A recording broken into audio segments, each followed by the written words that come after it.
everybody. Welcome back to another episode of TFT Study Hall with your hosts. My name is Frodan. And I'm Dishsoap. And we're back. Today is May 15th, 2025, and it's the second day of patch 14.4, the fourth patch. Can you believe it? We're already a couple months into the set, and we're like halfway through the competitive season.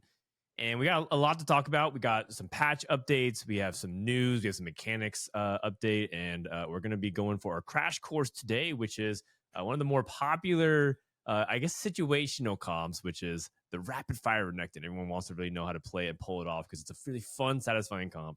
But not many people know how to do that. That's going to come at the end of the show. But I figured to run you guys through it. But first, let's go ahead and catch up and talk about the news. And one of the biggest pieces of news earlier today, 100 Thieves announced that they're involved in TFT officially, and they're picking up Dishsoap, the two-time world champion, Replay, the other NA champion alongside Malala, Kiyun, and Spencer. Dishsoap, what's it like, man, being part of 100 Thieves? Oh, it's chill. Yeah, I don't know. It's cool. We flew out I guess like a weekend ago now. It's been a while. To their headquarters, and we did like a photo shoot. We recorded a bunch of content and stuff. So there might be like some for fun content with that team on the way. But we've actually been signing them for like almost a month and a half now. Just they never announced it, or they weren't able to announce it for whatever reason, with scheduling issues. So it's cool for it to finally be announced. And it's cool too because I think a lot of teams in TFT feel, I mean, it just feels very temporary because it's like a bunch of like, this is an EU team signing NA players, or it's like an NA org signing APAC. It just feels like all over the place. 100 Thieves feels like NA grown at home because it's, raised by Nadeshot, who of course is focused on NA talent a lot, and you guys are mainly an NA focused org. So I think there's a lot of hype there, and a lot of communities coming out to support it, which I think is really cool. So that's a really big power move.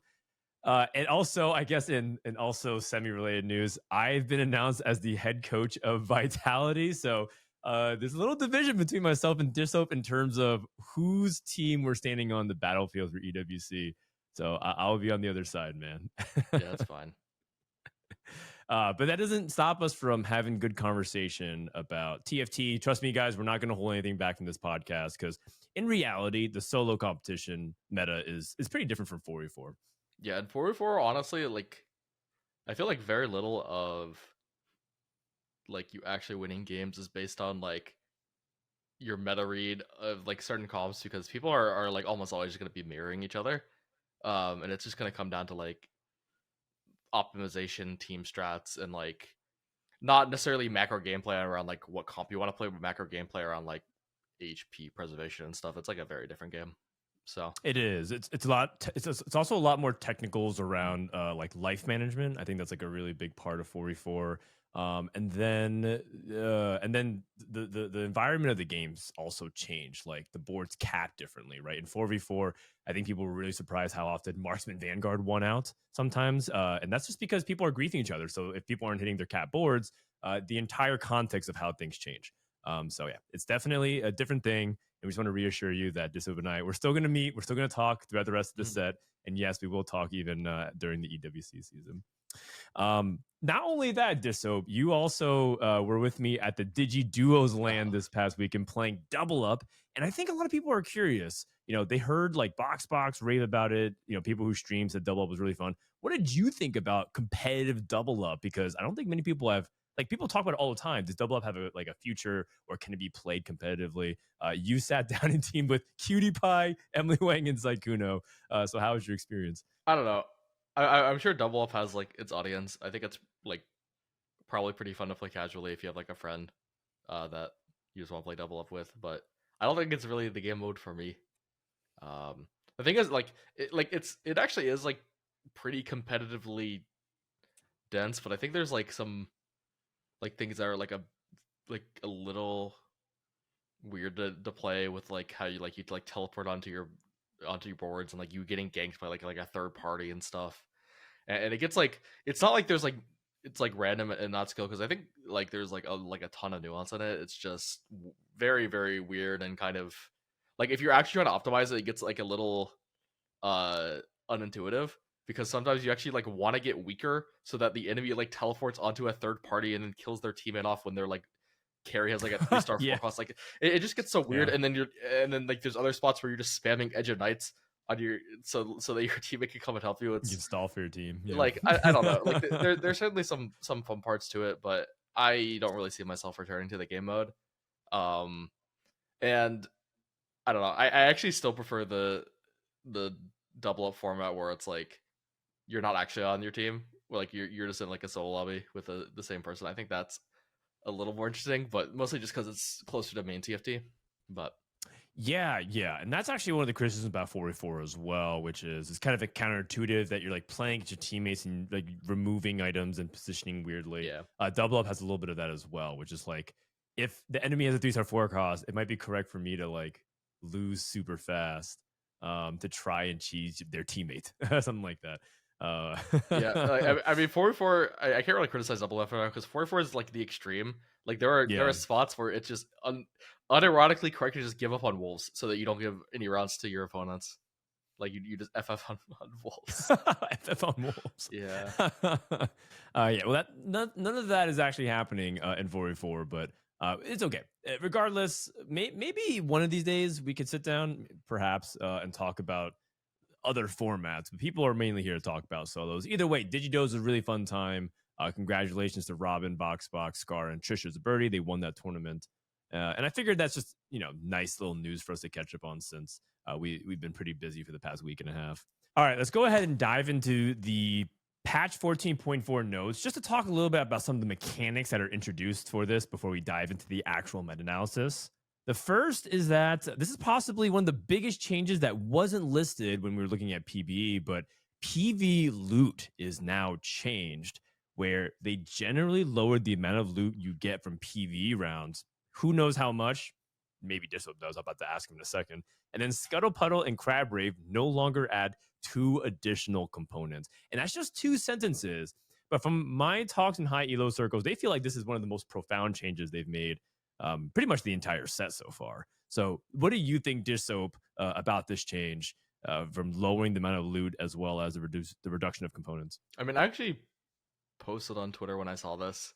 I don't know. I have mixed feelings about it. I think overall the game, this is a positive change for the game.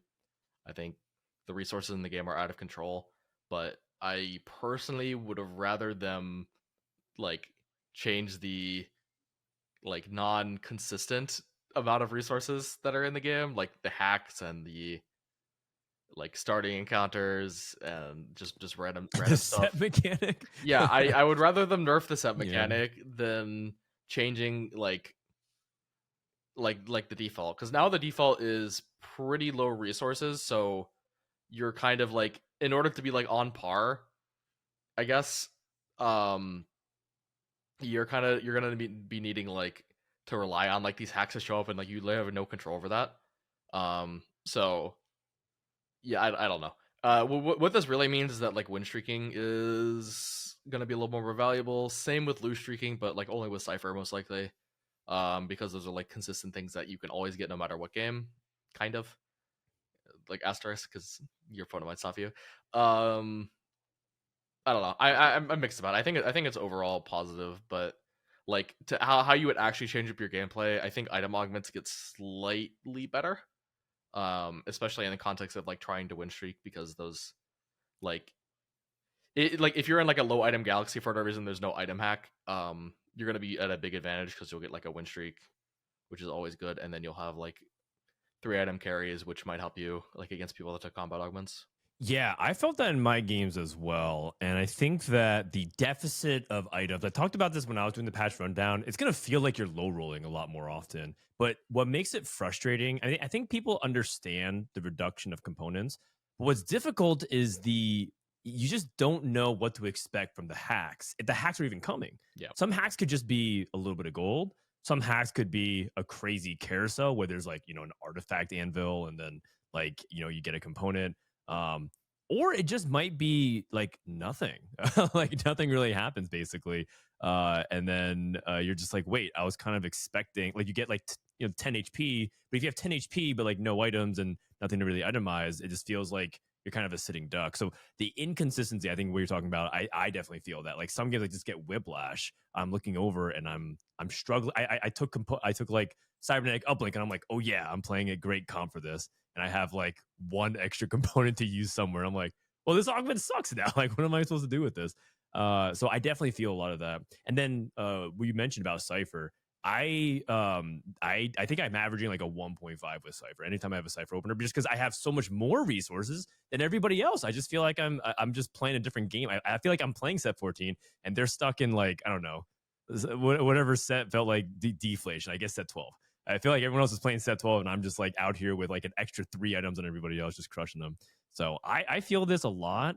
And I think part of it again is just the general lack of transparency about what this even means. Generally lowered the amount of loot. Could they give us a little bit stronger direction than just that? Because I still feel like I don't even understand exactly how much it's reduced. I think it's legit. Like they probably mean like you average like one less gray over game or something, or like one less blue over game. Like I don't know. It's probably weird. But one like tip for this, I guess, is that I actually think stuff that like give you like a spat, not like a completed emblem, but like a spat. Like if you take a spat off carousel, or if you take like cooking pot or something, I think you'll just get a lot worse, because those already like kind of impacted your item economy. Because you have to like use one of your components you were gonna make for an item to get the emblem. So like now, if you're like playing with less emblems or less items or whatever, and they also usually didn't help you streak, you might be in trouble if you're not like, if you don't like know you're getting extra components from like a item opener or like a certain portal or something. Yep. And then my tip for, as well is just take more item augments now. You might be looking at the difference between like, okay, should I be taking an econ augment here, especially on silvers? And you're like, okay, like I'll just take silvers for econ. Maybe consider an item more. You know, things like eye for 9 might be even more appealing. Or before you're skipping over encumbered, maybe those kinds of openers, you might be willing to take that a lot more than just straight up econ like you did in the past. All right. 2 other system changes. Black market augment hacks now increased odds appearing on 2-1. I actually haven't really seen this yet. I'm not sure if this impacts much. I think it does. I think we probably have.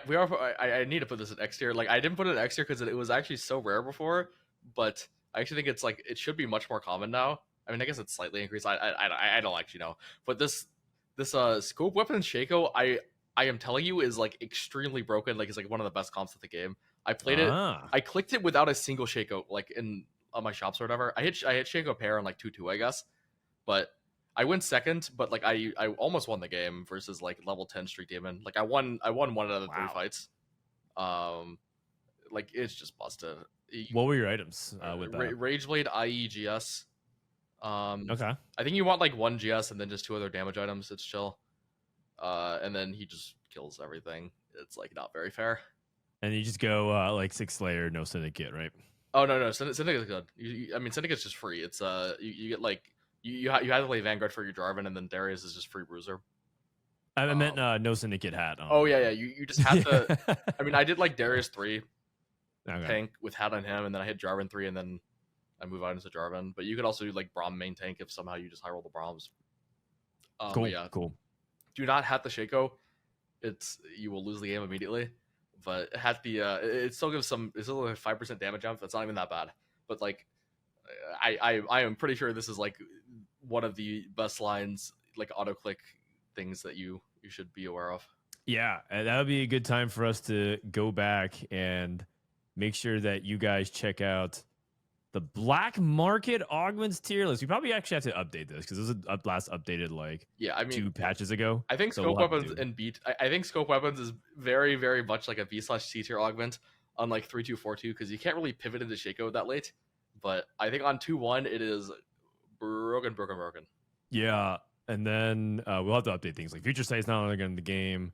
I'm actually curious about some of these other ones too. Like I haven't run into any double trouble setups, but I am curious. I want to see people try to cook a little bit more with it because it's interesting because some of these augments exist, but I've never really even tried it myself. Yeah.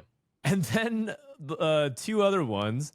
The hack golem armory, the gold generator golem has been replaced with the RNG golem. This golem is equipped with a random emblem, a random artifact, and a random radiance item. So you can get this instead of the frontline and backline golem. To which I asked Dishsoap, are you ever going to click this golem? I already have. It's pretty good. Yeah? I don't know. I think this is like, I think the name makes it like seem like a meme, but I actually just think it's good. Like if you ever hit like an emblem that's even remotely usable, it's already immediately better than any of the other ones. And if you hit like a halfway decent tank radiant, it's also better. Yeah, I don't know. I think this is just good. I have a story to tell. I was actually saving it for this one because I was expecting you to say no, and then I was like, "Well, Dishsoap, I have a confession. I have sinned. Forgive me, Father," because I clicked this the first chance I got.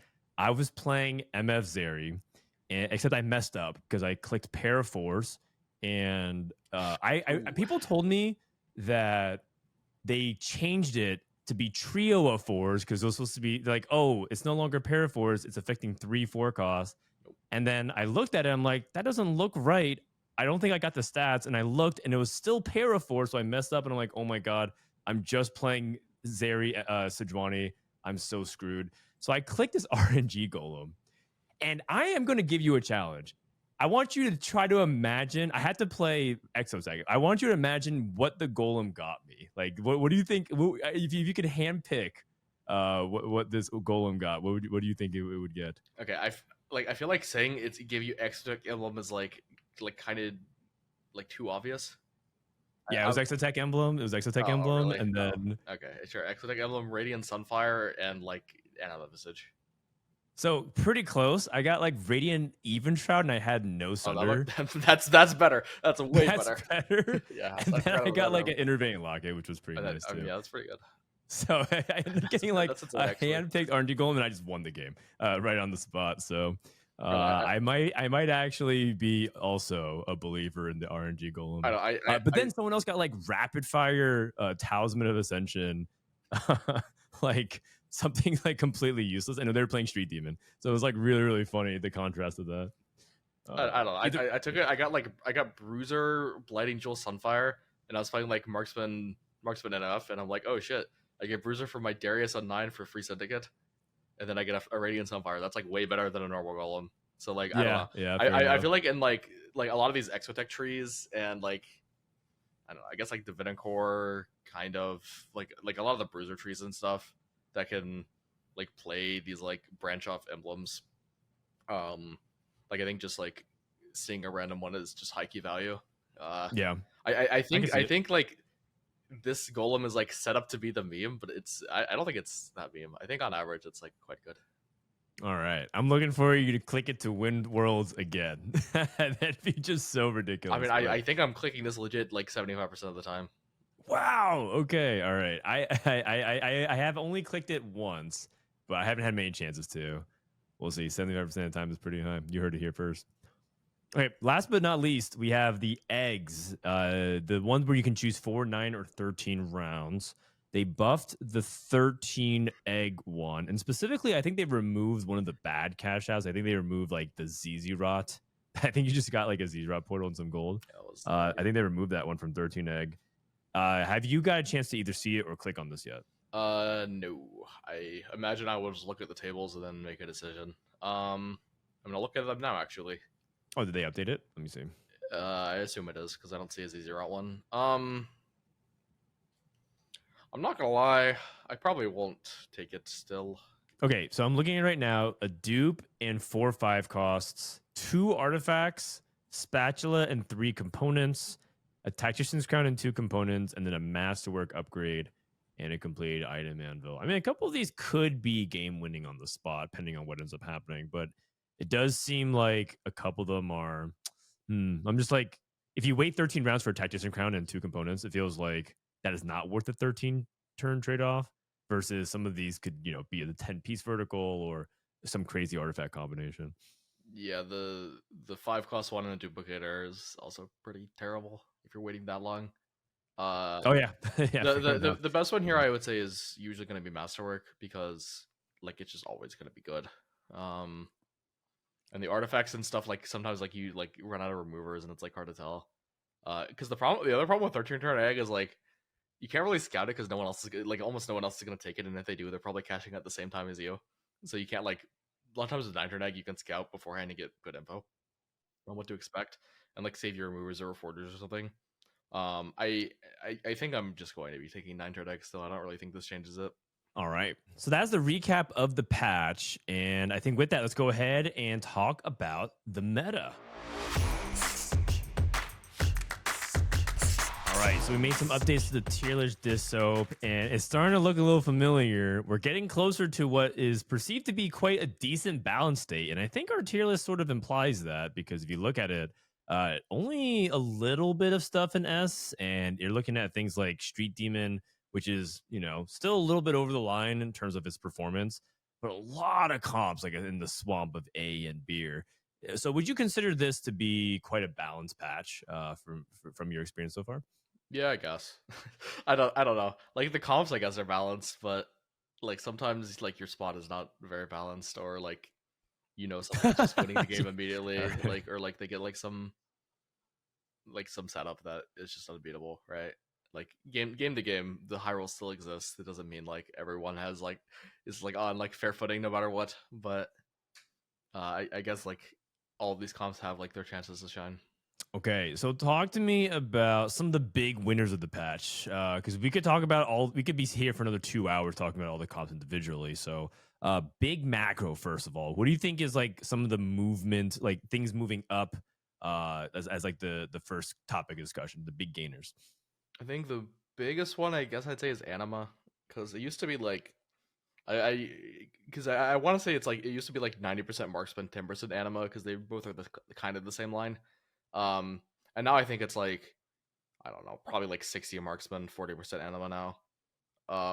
A big reason for that is actually like this item change, because this marksman Vanguard comp is like super item hungry, and this Anima comp is not. Like this is like your no item comp. You really only need 3 item Leona, 3 items Zaya to have a decent team, and you can like get by with like econ combat or something, which I think is very like notable. Like if you have a low item game, and I just think it's like pretty strong.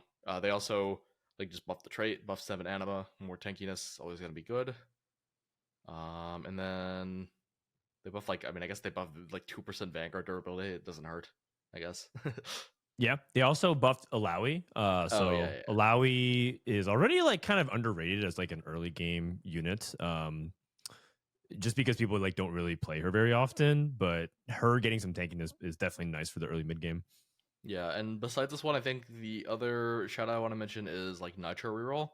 Like this comp was basically unplayable last patch, and now I think if you have like an augment that like I don't think you just play this from whatever spot, but I think if you have like a good reroll augment, like a good opener and just some like a solid setup, like a good exo item, I think it's you definitely should consider playing it. Yeah, are we like rerolling Jin? And I see a lot of people actually playing Elise because Elise got buffed, right? So now she does 50 mana. So people are like playing Nitro. They go for like Shyvana 3 and Italy 3, and then like Elise. Are you playing around the Exotech, or is it a Dynamo setup, or is it something else? I think you want to play around Jin and Elise, because I mean they're both dynamos. You might as well roll them as well, and then you might as well just play Exotech because you're getting free like a lot of traits for free out of it. Um, so yeah, I think it's like want to be Jin, at least duo carry mostly. You can like bench the Nidalee on stage 3. It's chill. You don't even have to like go around play around Nefiri at all. You can play like Mordekaiser over it on like level 6, for example. Just play like Jax, Mord, no Nefiri on 6 for more frontline. As you roll for like Jins and Shyvanas. And then I also think that Exotech in general has become even more flexible, which I think is a nice thing. It feels like one of the traits where you can look at your Exotech items and they buff things like Flux Capacitor. So Flux Capacitor feels better on Zeri. It's way more competitive. Before it felt like Pulse Stabilizer or kind of bust for Zeri. And now Zeri MF with Sejuani kind of has like a mirror to Vanguard Marksman. You have a 4 cost that wants to hold like a Rage Blade and attack speed. You have a 4 cost that's more around 80 burst and misfortune, and you have like a 4 cost with Sejuani. Except it's not necessarily like exactly playing out the same way, but you have item versatility in that regard. And I see a lot of people playing more Zeri now in general, and then even within Exotech, you can look at it and you still can just play Vexotech, right? Like the Vexotech setup, still perfectly fine. They didn't change anything but Hyper Fangs and chassis on these units. Although I think you were talking to me about another Vex variation that's starting to climb up in popularity. Yeah. Oh, 1 second before we leave this this Exotech stuff, I have to show you the Giga secret tech. Oh yeah, what's that? Like this was actually the most insane thing I've like one of the most insane things I've done. I'll show you like a couple of I images. can pull it up on my screen here. Yeah, I see a couple screenshots. All right, so It, what am I looking at here, Dishsoap? I think this is literal God Abyss Garen. I know. Okay, the augments are also helping out a lot, Oh, but Hyperfang's IE. but I And promise you, I was Battlefield. legit going dead last this game until I took Garen one off Carousel, and then I was trying to play Marksman, but it was like it was one of those like 4-way Marksman lobbies. This was actually last patch, so it's even better this patch. It was one of those like 4-way Marksman lobbies, and then I was like going dead last, and then I was like, oh shit, I have Hyperfangs. Let me just take Garen off of Carousel so I can farm an Exotech mod for him to give him Hyperfangs. Hyperfangs Garen is like insane. Yeah. And then I got dropped a Prismatic Orb into this Prowler's Claw item. And I kid you not, every single fight he would just kill one unit, teleport to backline, and then just one shot the entire backline like back to back because he gets mana off the refund. But if you're only hitting like one unit in the back, he gets like the full refund because he's like 1v1ing a unit. So I would just go like this is like basic. I was going against like capped amp here. So what would happen is I would just like kill his like echo or something, and then just go up into the Annie and one shot it. Wait. I beat Leona 3 as well. You beat Leona 3. Yeah. I one tapped the the fucking the Rost with AoE, and then I just like killed the entire backline like through the Edge of Knights. That's crazy, man. I can't believe it. Like Also, I'm looking at your augments, cybernetic implants, cybernetic implants 2 and 3, and spheres. Well, how much AD did this Garen have by the end of the game? Must have been crazy. I mean quite a bit, but it's still Garen 1. So just like okay, it's basically a Garen 2, but just imagine you get the setup with Garen. Like I basically have a Garen 2, but imagine the setup like in your normal game with Garen 2. Like I'm thinking like you pop, you have Hyperfangs, and then you pop the Anvil on 2/1, see Prowler's Claw, take Prowler's Claw, and then you like do the Fear item hold, and then you fast down into Garen. Whoa. Okay, man. That is some dark tech. I don't think it's that bad. Based on the eye not. Test. You can beat Leona 3, and it outcaps the 5 amp board, which looks pretty good. Is this Nidalee 4, by the way? Yeah, Nidalee 4. Oh my, because it's like it doesn't even have a star double above it, so damn, man, you cooked. Not bad. Okay. Anyways, back to the sorry. I just had to, like this was such an interesting game. But yeah, let's talk about this other variation. So Divinicore Vex, they buffed Divinicore this patch too. That's another thing about the patch. They buffed 5, 6, 7, and we see that as a result, Divinicore comps are actually popping up more, right? Divinicore Z, obviously better. Divinicore Vex, theoretically better, but most people are playing Vexotech. Any thoughts on Divinicore? Is it for real? I think the board that you're showing right now is quite hard to get to because I don't know. It requires like it literally requires Frodan and Renekton to function, I guess.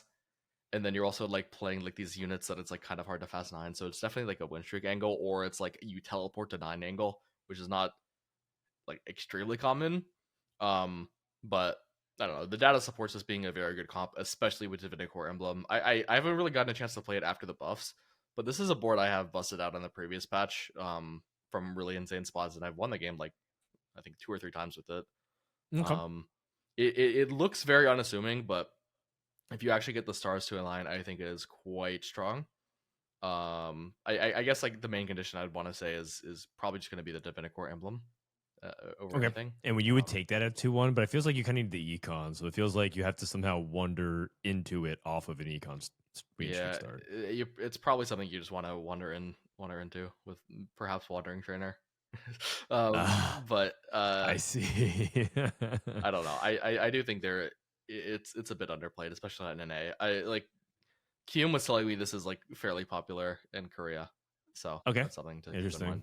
Talking about Twisted Fate, the nerf, we put it in B tier. The stats actually justify it still being pretty solid. So I think most people would say, really? Twisted Fate in B tier? The stats still say it's like actually solidly an A. Personal, like this is one of like my personal reads that it's like a little bit weaker. For like a couple reasons. One, just like TF got nerfed. It's a little gonna be a little bit worse because of that. Two, this comp's like best matchup kind of was like the low roll brand players, and I'm seeing less brand players on ladder. And like the brand players I do see are like usually gonna be the stronger brand players that actually like justify playing brand. Like its matchup into like for example like Marksman Vanguard and like even like the Zeri stuff is not amazing. Mhm. And then two is like I feel like your units are a lot more contested now. There's like a lot more people playing around like Rapidfire, Zeri MF, like that comp. Like all those comps are just gonna hold random TF2, and you have like 2 or 3 people doing that, and then it's basically like you're contested on TF3, which is gonna make any real comp a lot worse. And then to add along to that, there's just people playing around like there's a little bit more like just MF comps in general, like with Braum, like with Zeri as we mentioned. So your units are more contested. The comp got nerfed. I think the matchups are overall worse. I think it's going to be. I think it's like should be substantially worse. Like in theory, the stats haven't really caught up with that. I think the meta maybe just hasn't shifted overall enough yet, but I am pretty confident that I got like a lot worse. It's also just an easier comp to play Yeah. because we know what it is. So, and also I would just say the first day one stats were pretty interesting because they weren't exactly how I was lined. It showed that like strategy amp was like overwhelming everything, specifically like Nefiri reroll. And then even today, it's like adjusted a lot. Everything's kind of fallen into place. It wouldn't surprise me if this gravitates closer and closer to where its true placements is because I too have seen Twisted Fate struggle a little bit in the meta. Okay, but let's talk about any sleepers in the meta as well. And it doesn't even have to be comps that we've seen here, like Hyperfangs Garen. What else is in the meta that you think has potential that either you need to see more of, you're not sure of, or you just think is underplayed in general? Well, I wanna bust out the 5 Cypher LeBlanc. Um, The I five we don't even have that version of. This is like an old version because this was like a good synergy comp. Yeah. That people Oh would no, play. no. This is the same version. It's like okay. I do think Nico Echo is still better if you can make it to Samira because you get the street demon and the amp and stuff. But Okay. I have never really played like this version of the board and gone to 9. It's so expensive because you're going for Right. like you're going for like Galio 3 as well and stuff usually. So I think legit like on level 8 just playing like a Z2 Draven 2 is kind of chill. Because they They buffed it too. Yeah, They buffed it this yeah, patch. yeah. They buffed the Cypher stats, so you're getting a ton of AD on the LeBlanc. The other thing though is that they nerfed Manazane, which is literally the only time I ever played this comp. But I don't know. I had pretty good scores on it with like I mean I had insane scores on with Manazane. I think the comp was like straight up broken, but I don't really know how like the Cypher buffs and Manazane nerf really evens it out. I don't really know if it's playable without. I mean they buffed the Alawi, I guess. I don't know. Maybe it's fine. Like if you have like a real augment or like the unit opener, like two's a crowd. What's it called? Too healthy and two trick? No, it's not one of those. Too much value. Too much value. Yeah. Certainly, I think you could angle it from that augment. Okay. Yeah, interesting. I every time I've seen LeBlanc reroll, I think I've never seen it do badly. It's just like it's because people usually play it from like the god spots, and it always looks really good. And then you just don't see it again for like 30 games. But when it does flip itself out, it's pretty powerful. My sleeper comp, I'm actually going to dip into the situationals here. I'm not exactly sure what the stats are saying about it, but I don't know if you looked at Wolf Unchained, but for whatever reason, the stats on it look really good. And so I'm actually really interested if that's fake stats or if that's just early stats, like low sample size. And there just happens to be like a build around Silas. Is it even the fact that it's 7 Anima? Is it supposed to be 6 Vanguard? I don't think people really know. But if you just like kind of equip Silas with BT and put him in the stats, you start to see some pretty impressive numbers. And they buffed it this patch as well. So is Wolf Unchained legit? I don't know, but that's why I'm saying it's a sleeper because the data hasn't even told me the full story. I mean, maybe Anima and the augment have just gotten a bunch of like small buffs over and over, so it might be the tipping point, I guess. Yeah, could be. I anecdotally have seen someone else play it against me and gotten top 3. Same with the Poppy augment. My perception is that the Poppy one's better, but oh yeah, I mean, I think that I mean, we even moved it up in A, but the reason why I thought the Poppy one I wasn't sure about though is because it feels like the Poppy one is largely colored by how powerful 4 Cyber Boss Yeah, was. for sure. Versus the Silas one, I think is like, I don't even know if we're playing the right versions of it yet. Oh, I can say like with 96% certainty, this you just play 7 anima. Okay. Yeah. Yeah. Well, the data suggests that too. So, all right, cool. Any final notes about the thing? Okay. I don't know. We've talked enough about the meta. Do you want to talk about anything else? Honestly, Potion, I don't know. Is this Gorilla Reroll even? Nah, it's not B tier. Like Loki, it's B tier if you have like the HP charm or the. Are you talking about Mundo reroll, Gorilla reroll? Oh yeah, we just call it Gorilla Reroll. Okay, maybe we should change the name of this. Gorilla reroll. No, because it was like the 100 men versus 1 gorilla meme. I mean, it's kind of old meme by now, but I don't know. Like they buffed Mundo the same time that was popular, and we just started calling him the gorilla because he would like 1v9. I've seen him do really well with like the scaling augments. So investment strategy, no scout, no pivot, cooking pot, right? Those things that just keep stacking over and over. And then someone had like belt overflow, just put a bunch of HP. Mundo gets literally like 9,000 HP. When he casts, he just does a bunch of damage. You get Anima Visage on this bad boy, man. This guy just becomes immortal. He's actually crazy. So there's definitely some setups. Someone said, I saw someone post a screenshot of him losing to. They had 10 Street Demon and lost to the Mundo 3 because their brand couldn't actually kill it. So I think there's something there. I'm not entirely sure how often you can play it though. There's something there, but I think it's like a scaling augment check. It's like in literally nothing else. I don't think you ever play this just based off the units itself. Like I think if you load up with just 3 stars, you're going to be very, very disappointed. But I don't know. Say you have like investment strategy, cooking bot, or I think it's called like size implant or something, like size increase implant. I think that's actually one of the biggest ones because it's just like the hack. Yeah. I've Which is basically like a 4th item on Mundo. Yeah, I took like I got that, and then I got Mogul's Mail, and then I just built like I had like a 5k HP Mundo on like 2-1. No way, man. That's crazy. Yeah, I mean it was pretty good. All right. So yeah, definitely some cool things you can do with Mundo. All right, so that's just our take on the meta tier list. If you guys want to check out the full tier list, TFTAcademy.com/tier list/comps. And click around. And also, while you're there, if you love playing the Set 10 Revival, we spent a lot of time putting out an entire tier list. I spent some time playing it as well. Set 10 was pretty fun, man. There's some pretty stupid comps. And they also mixed in some stuff like hero augments. Like there's like a Rap Queen, a Kali hero augment that's actually pretty 4-cost cool. hero augment? Yeah, 4-cost hero augment. That's right. They also have fusion traits. So like you can play EDM and Disco with a trait augment. So you're supposed to fuse both of them. So there's some interesting stuff that they did with a remix of Remix Rumble, if you will. So check out the tier list. We put a lot of work into it. Let us know what you guys think. With that, let's go into our next segment, which is Pop Quiz. All right, Dishsoap, another week of Pop Quiz. You actually are firing at above 50% this set, which is pretty good because I've upped the difficulty. So you feeling ready? Let's get it.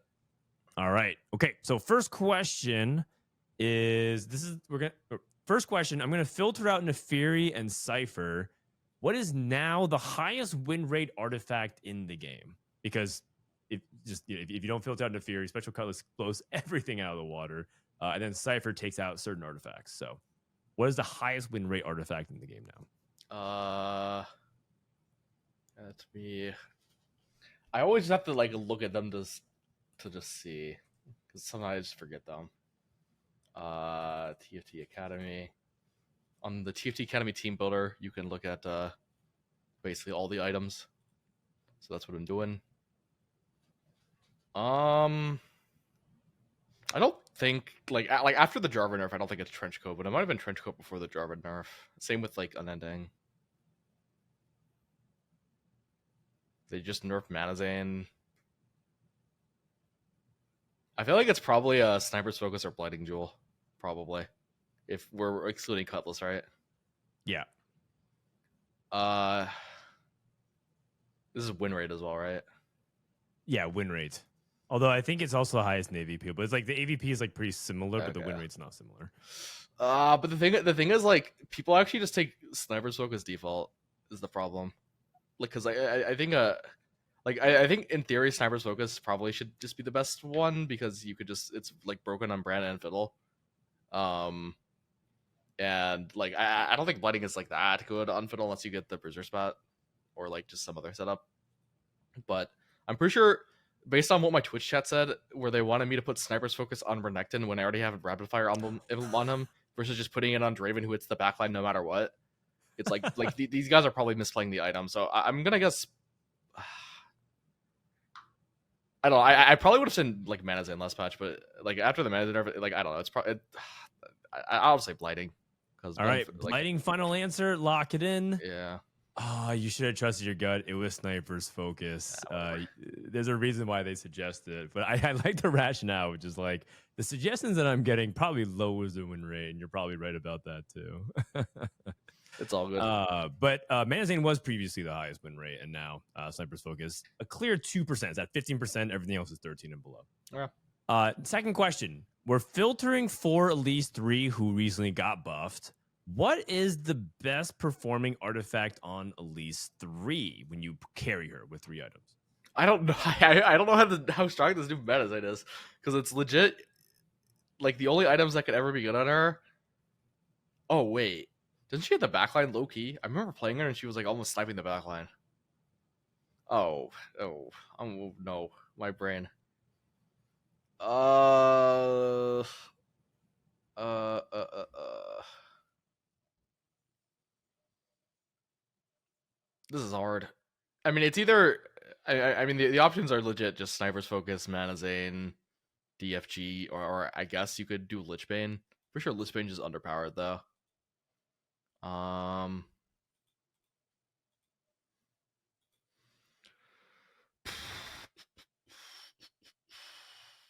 Okay, low key, I had the one game I was playing at least for like I almost sniped the backline, but I just barely did enough damage. No, but that's fake. Like she's hitting them for like most of the time. I don't know, I guess DFG. Like I don't know, is it DFG? DFG would be correct if you didn't forget one thing, which I think is that there's an augment that gives Zonia's paradox. Okay, man. Okay. Okay, man. If you get the dynamos that cast 10,000 mana or something man. like that. Okay, we got it. So technically it's Zonia's, which I think is like semi-fake, but Deathfire Grasp is actually the second highest in that sense. So your intuition is very spot on. It's just funny because, you know, there's was one augment that happens to be the highest sample size and it actually looks really good because you hit Aurora. So, yeah. All right. Okay. Question number 3. In 6 Vanguard, who is the best holder of the Vanguard emblem? So let's say you have 6 Vanguard and you have a Vanguard emblem. Who should we put it on? Is it actually Mord? I know Mord has like some giga synergy with it. I don't know if it actually is. I don't know. I've had some cool games with Chassis Vanguard from like Trade Tracker, but the thing is, I'm not usually playing 6. I think like 6 Vanguard with Mord is a little suspicious. Okay, so what are you playing 6 Vanguard in? It's like the usually like if you're playing 6 Vanguard, it's because you're playing like Vanny roll, and then you put the Vanguard emblem on Zed, and you're like level 8. So maybe the stats are actually good. Wait, is that level 8 or level 9? That's level 9, right? No. If you're playing 4 Slayers? No, that's level 8. I don't know. The stats might be not that good then. Yeah, it's 4 Slayer, and then you just put it on Zed, and you get 6 Vanguard for free on 8. But I don't know. Like you maybe just roll the entire time on 7, so like being level 8 is basically your in game, so it's skewed higher. I'm gonna guess Zed, but I don't know. It might be like a Phelios or something stupid. All right. Well, the answer is Garen, because Garen gets a really, really fat shield and is very good. So, and if of course part of it's too that you can get Garen mods. You know Loki on the Slayer board. If you go 9 with Vanguard emblem, Garen's like for sure level 9.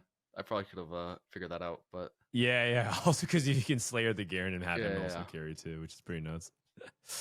But yeah, 6 Vanguard got buffed. Have you felt like 6 Vanguard substantially has changed? I was kind of like worried that they gave it like too much buffs, but I haven't felt that so far. I think it's just turbo awkward to play. because there's too many like small dudes. Yeah, I that don't know. matter. Maybe like the God Vein setup with Vanguard Emblem, you can justify it and then play 6. But I feel like when you're playing Marksman Vanguard, I don't know. Unless you like just like naturally have like Braum 2, Skarner 2 for no reason, and you really Right. really hit like Aphelios 2 really really fast, and you can just push 9 with the 6 Vanguard board. I think it's you most likely are just gonna play 4-4. But Yeah, I don't know, it should be sense. decently strong. What? Okay, so the Jax hero augment was buffed. It's still not that impressive, but you know, obviously people are trying out right now, and the jury's still out. What is Jax Biss? Craftable Biss. I believe it was like QSS Titans BT. I don't really think it's gonna change since then, but I don't know. Who knows? Maybe it changed. QSS Titans BT, lock it in. QSS Titan BT is correct, although there is a second category that could be Archangels, but the sample size is too small to even be relevant. I saw That's interesting. The Trubus is actually RFC. Oh, like range extension. Yeah, because it's literally the 3-cost reprint from set 8, and you would either go QSS Titans BT or RFC. RFC build was better, but it's like it's RFC. Like I like yeah, but now RFC is an artifact. Okay. So if you can, I don't know, if you're for some reason in that spot, I've seen it with my own eyes. It's definitely Biss. You go like RFC. I think it's like RFC Ginsu's Archangel or something. Yeah. Okay, got it. And then that's like very good, or like RFC QSS Archangel. Yeah, that's fun. All right, final question. What 3-star 1 cost currently has the best AVP? The best 3-star 1 cost in the game by raw AVP. That's very interesting. 1 costs. I don't know. Is it just like Zyra? No, but like people actually play that like techie reroll comp, but I don't think that's very good.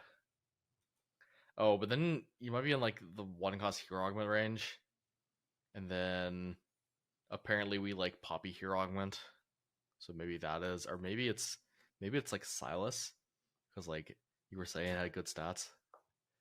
Oh, I see through your tricks. I might be able to see through your tricks.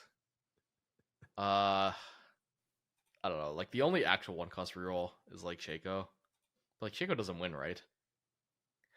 Okay, like let me just go through all of them. It's not win rate, it's AVP. So it's AVP. Oh, I thought. Oh, it's AVP. Okay. Yeah. Alistar, I think you could take it out because I think you're either playing Gox or other thing, which have low AVP probably. I don't know, it might be Mundo or Zyra. I'm not really sure, but probably not. I don't think that comp has good stats. Jax, probably not. Don't think so. I mean, maybe if Nitro is good, it's one of the Nitros, and then I guess if it was one of the Nitros, it would probably be Nidalee.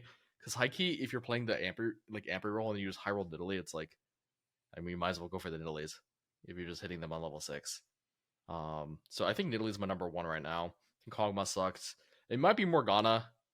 I don't really know how good just like raw dog Morgana reroll really is. I've only really played it with Blighting, but maybe other people are only playing with Blighting, like who knows. Poppy hero augment might be sleeper, but most of the stats are probably just with Veigar reroll, and I don't think that's very good. So probably gonna take a Poppy. It's nowhere. It's Seraphine. Might be Shaco, but like I don't really remember how good the Shaco stats are. Unlucky. So I think, and then I don't think it's Vi because of Cypher. So I think we're between Nidalee, Morgana, and Shaco, and I literally don't know for Morgana or Shaco. So I'll say Nidalee because Nitro got buffed, and if you high roll it on your amp reroll board, it's chill. Is that your new thing? You just say it's chill? Yeah. I like it. Nidalee's 3rd, and the other 2 are Morgana and Shaco. And it is Shaco at number 1. Okay, I guess Shaco at number 1. I guess Shaco's so good. Shaco is still the highest AVP by a pretty decent cut. Okay. But you're not wrong. His win rate's pretty terrible. It's like 7%. But 3-star Shaco, not bad for the AVP. And I think it's because I mean he just does a good job farming the top 4 to be a good spot for him. That's fair. The range Shakos are like insane. I think those are still really good. Even like the ranged item ones are still super playable, I'd say. Mm-hmm. All right, let's go ahead and go into our last major section of this episode, which is Crash Course, where we briefly, just in a few minutes, talk about how to play a composition that a lot of people have been asking us. And today, we talked about it at the beginning of the show.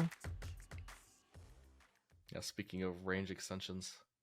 The composition is Long Crocodile, aka Rapidfire Renekton. Anytime a pan is on the carousel, chat goes crazy. Oh, is it ever pan for Rapidfire Renekton? You have a bow. A lot of people don't know how to get into this line. People have certainly tried. So let's talk a little bit about this composition. First of all, it's pretty legit. I think a lot of people might think like, is this comp for real? Is it a meme? We do see people actually try to play, especially if you have a cipher opener. So that'd probably be point number one, which is I think a lot of people might play this if they have a good cipher spot to try to get into it, because there are some cipher spots that give you a PAM. But what are some other approaches or other things to keep in mind when you're playing for this line, Dishsoap?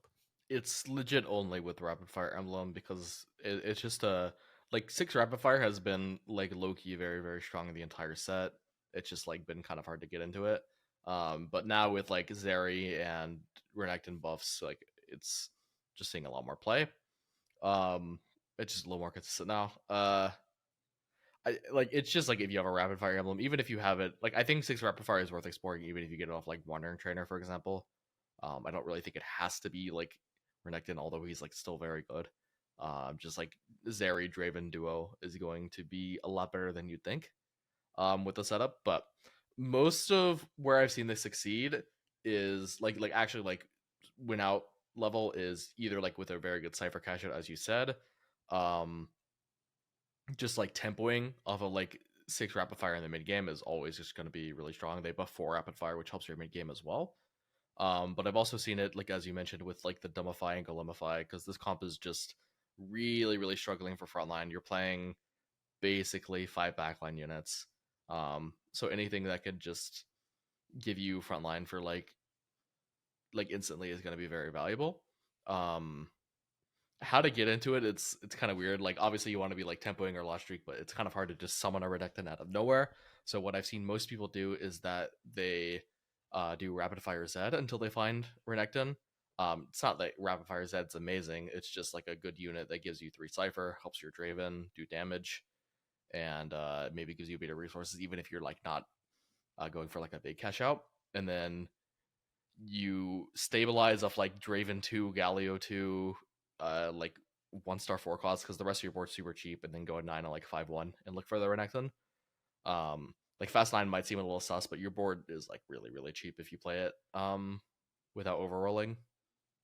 But yeah, that's I've seen him do decently well, but I will say like loose streaking into like just rolling really deep on 4-1 is gonna be a little sus.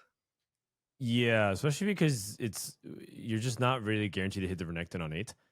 So if you're at 0 gold and you can't get to 9, you're pretty unlikely to hit the Renekton.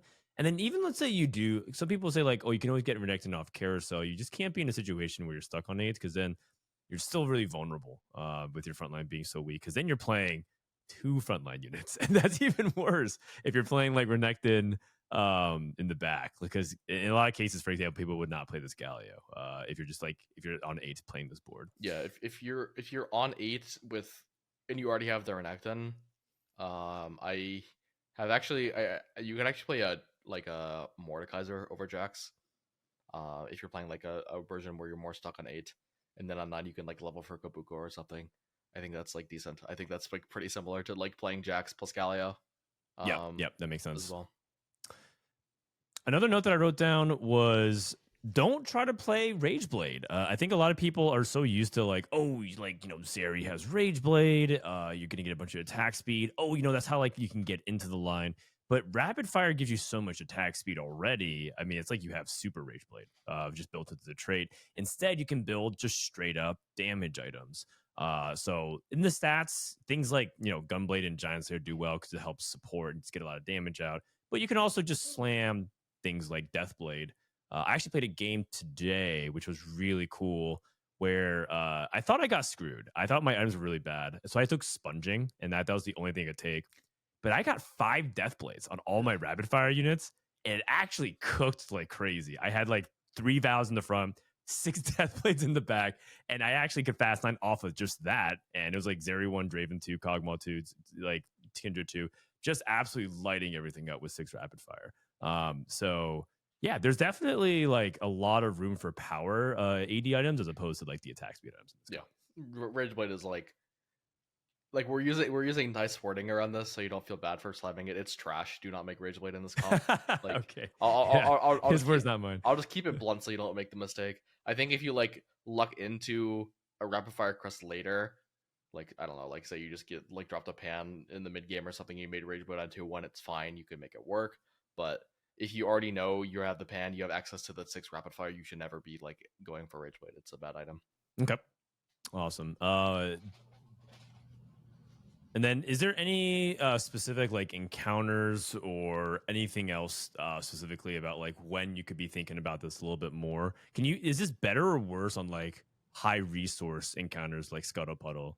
I actually think it's like probably a little worse because I actually don't know. I probably need to like see this comp more, but like in theory, the comp is like pretty cheap.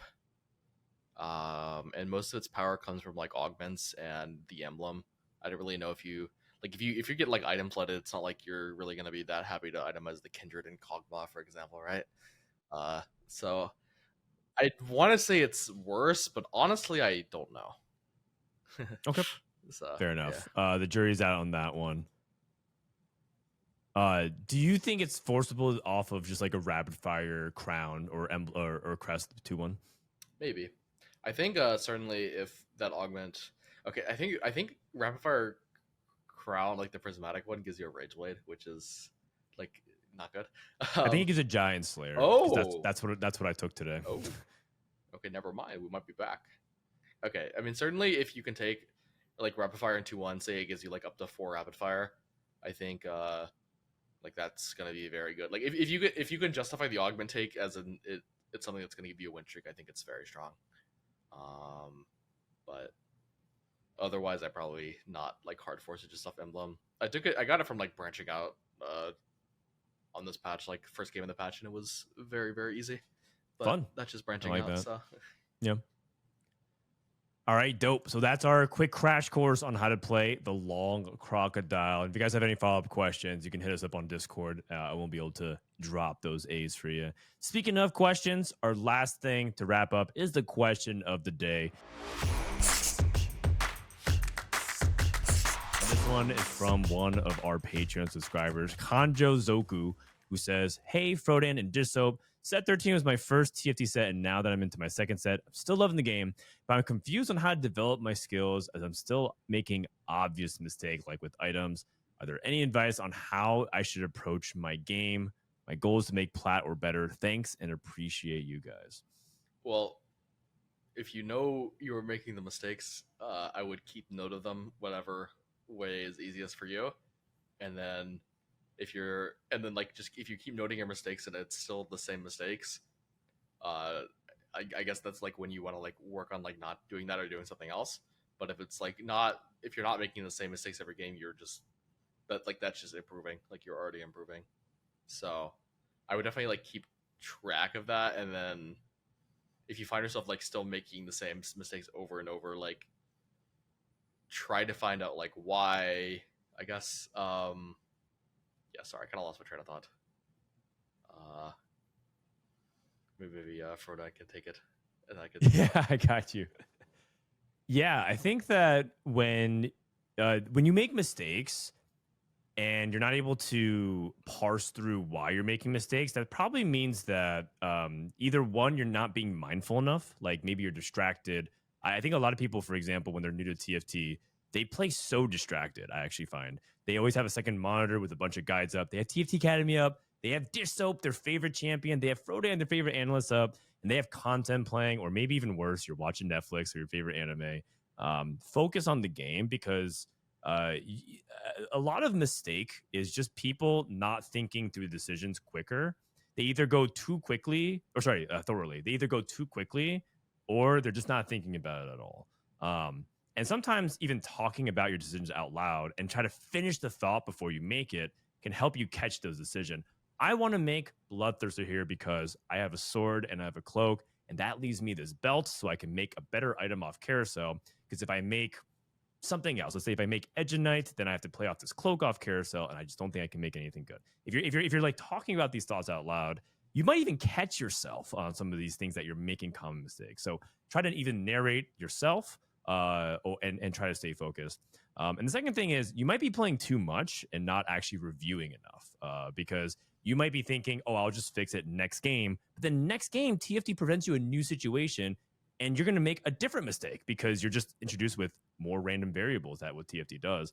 And what ends up happening for a lot of players, especially with their new, is that they just keep playing so many games. They keep chaining mistake after mistake and they don't know which one to fix.